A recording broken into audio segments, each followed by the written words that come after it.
vous êtes dans une relation à distance et votre communication est insuffisante. C'est compliqué. Dans cette vidéo, vous saurez ce que ça signifie et comment réagir et gérer ce manque de communication afin d'avoir une relation épanouie même à distance. Hello, c'est Michael Koji, votre coach en rupture et expert sentimental. Pour les personnes qui ne me connaissent pas, j'ai vécu 4 relations à distance qui ont duré chacune plusieurs années. Et il y en a 3 dans lesquelles la communication devenait de plus en plus insuffisante et vide jusqu'à que la relation finisse par se terminer. Mon but, c'est que à la fois vous arriviez à faire revivre la relation donc avec la communication, mais que si ça fonctionne pas, parce qu'il faut être 2 pour pouvoir communiquer, s'il y en a toujours qu'un qui met les efforts, ça ne fonctionnera pas. Donc faire revivre la relation si l'autre s'implique et en parallèle aussi se détacher un peu. Mais pas tuer ces sentiments qu'on a pour la personne, que vous soyez justement prêt à, si ça ne fonctionne pas, que vous soyez prêt à justement tourner la page et avancer dans votre vie. Donc on n'est pas dans une démarche où forcément il va y avoir une rupture et la relation va se terminer, mais s'il y a un manque de communication, c'est qu'il y a une raison. Donc, entre guillemets, on se protège au cas où qu'il y ait rupture. Donc on n'est pas pessimiste, la relation n'est pas forcément vouée à échouer, juste parce qu'il y a un manque de communication, mais vous devez agir rapidement. Par manque de communication, j'entends le fait qu'on communique de moins en moins, et que les seules fois où on communique sont pour parler de choses futiles, pas importantes, voire que vous ne sachez plus quoi dire. Cela arrive souvent quand les sentiments sont de moins en moins présents et donc la personne communique avec vous comme avec une amie. Un manque de communication peut aussi vouloir dire que la personne ne s'intéresse plus à vous. Elle n'est plus investie et vous devez au final faire tous les efforts, trouver les sujets de conversation, etc. Et dans ce cas-là, soit la personne est dépressive et elle va mal, ce qui peut expliquer qu'elle n'ait pas l'envie de parler et d'être investie dans la relation, ou soit elle n'a plus de sentiments pour vous. Dans ce cas-là, elle veut peut-être mettre fin à la relation, mais elle reste avec vous et ne vous le dit pas par peur de vous faire mal et cette personne ne sait pas non plus comment vous le dire. Vous savez maintenant ce que ça signifie donc un manque de communication. Les causes sont la dépression, votre chéri va mal et donc n'a pas envie de communiquer. Les sentiments qui diminuent justement progressivement et qui entraînent un manque d'engagement. Votre chéri fait très peu d'efforts, voire pas du tout, plus investi dans la relation, ou alors votre chéri voit quelqu'un d'autre, ou plus du tout de sentiments et votre chéri veut mettre fin à la relation, sauf qu'il ou elle ne sait pas comment faire par peur de vous blesser. Toutes ces situations me sont déjà arrivées, mais encore une fois, la relation n'est pas forcément vouée à l'échec. Maintenant, passons à la deuxième partie de cette vidéo. Que faire ? Premièrement, avant de se dire « il ou elle m'aime plus » ou « me trompe », on va raisonner de manière terre à terre et voir si, en ayant des sujets constructifs, passionnants, intéressants, votre copain ou votre copine se met à parler davantage. Ou est-ce que ça change rien et vous voyez qu'il ou elle ne répond que par des messages courts, sans vraiment s'intéresser et continuer la conversation. Dans vos journées, je veux que vous notiez toutes les choses que vous pourriez lui dire, les sujets que vous pourriez aborder, toutes les idées qui vous viennent, ainsi que ce que vous avez fait de votre journée, lui demander ce qu'il a fait de sa journée et aussi parler de vos rêves, de vos passions, de vos futurs projets. Vous notez tout ce qui peut vous faire éviter d'avoir des conversations pleines de blanc et ennuyantes, dans lesquelles vous ne savez pas quoi dire. Vous notez donc sur votre téléphone ou sur une fiche. Quand ensuite vous lui parlez, vous aurez donc votre fiche sous les yeux et vous y irez en improvisant d'abord. Vous l'écoutez, essayez d'enchaîner sur ce qu'il ou elle dit, vous posez des questions, demandez des détails, intéressez-vous à ce qu'il a dit, ce qu'il a fait et comment il se sent.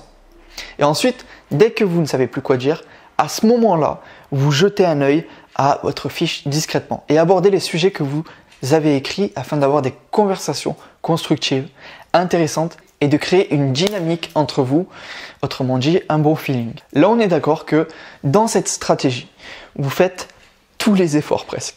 C'est donc pas une stratégie à utiliser sur le long terme. C'est pour déjà faire vivre la relation et voir pourquoi ce manque de communication est apparu dans votre relation. Alors ça me paraît logique, mais si vous n'avez pas demandé à votre chéri pourquoi il ne parle pas davantage, pourquoi ce manque de communication est apparu et qu'il ou elle semble moins intéressé qu'au début de votre relation, etc. Vous devez en parler et poser le problème sur la table. Car il se peut qu'il ou elle vous dise justement le pourquoi. Et si vous avez le pourquoi, vous avez quasiment la réponse. Osez dire quand vous n'allez pas bien, quand quelque chose vous embête, vous tracasse, etc.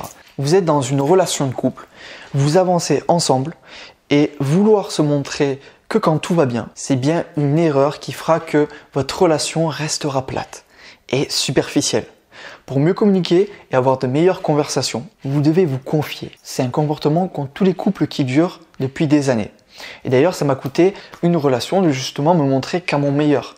Car ma chérie en face n'osait pas exprimer son mal-être quand ça n'allait pas et elle voulait paraître toujours bien et heureuse. Sauf qu'on ne l'est pas tout le temps et si on ne peut pas se confier à notre chérie quand ça va pas, quand on se sent mal, quel est l'intérêt? Si malgré la stratégie, vous voyez que votre chérie ne parle pas plus que ça, quand vous faites des appels par téléphone ou par appel vidéo, vous avez l'impression de parler à un ami, que par exemple, il ne vous partage pas son amour, pas un seul compliment, qu'il ne vous regarde pas vraiment et qu'il fait autre chose. C'est que ces sentiments ne sont plus présents car une personne qui vous aime n'a pas ces comportements et cela peu importe la personnalité. Et donc vous devez affronter le problème de front et insister pour qu'il ou elle vous dise ce qui ne va pas. S'il ne veut pas vous répondre et qu'il évite le sujet, vous devez lui poser un ultimatum. Alors, c'est pas simple, vous l'aimez, mais vous devez penser à vous.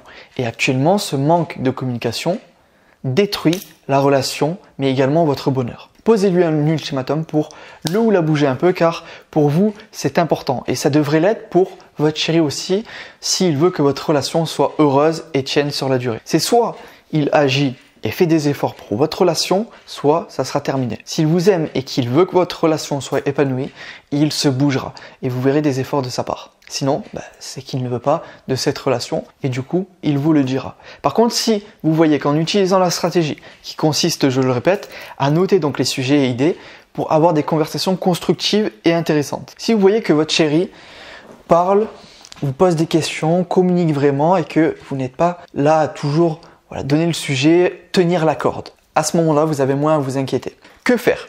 Je vous l'ai dit, et pour ce qui est des réponses, il n'y a que lui ou elle qui peut vous les dire. C'est-à-dire que le pourquoi il communique moins, vous ne pouvez pas savoir avec certitude la cause. Vous pouvez deviner en voyant ses comportements s'il ressemble à ce que j'ai décrit dans cette vidéo, mais dans tous les cas, la réponse sortira de sa bouche. J'aimerais ajouter une dernière chose, vous pouvez attendre une réponse. On n'est pas en mode réponds-moi tout de suite, mais non plus n'attendez pas 3 mois. On peut attendre une semaine, car on ne sait pas le pourquoi il ou elle agit ainsi et communique moins. Vous pouvez donc attendre une semaine, 2 semaines, voire un petit mois maximum, mais ensuite il va falloir donc mettre le problème sur la table et que vous le mangiez. Vous avez le repas devant vous, il va falloir retirer le couvercle pour voir ce qui a déclenché ce problème de communication et ensemble tout faire pour arranger la situation si vous le voulez, tous les deux bien évidemment, et qu'il y a des sentiments des deux côtés. Voilà, c'est la fin de cette vidéo, j'espère qu'elle vous aura aidé.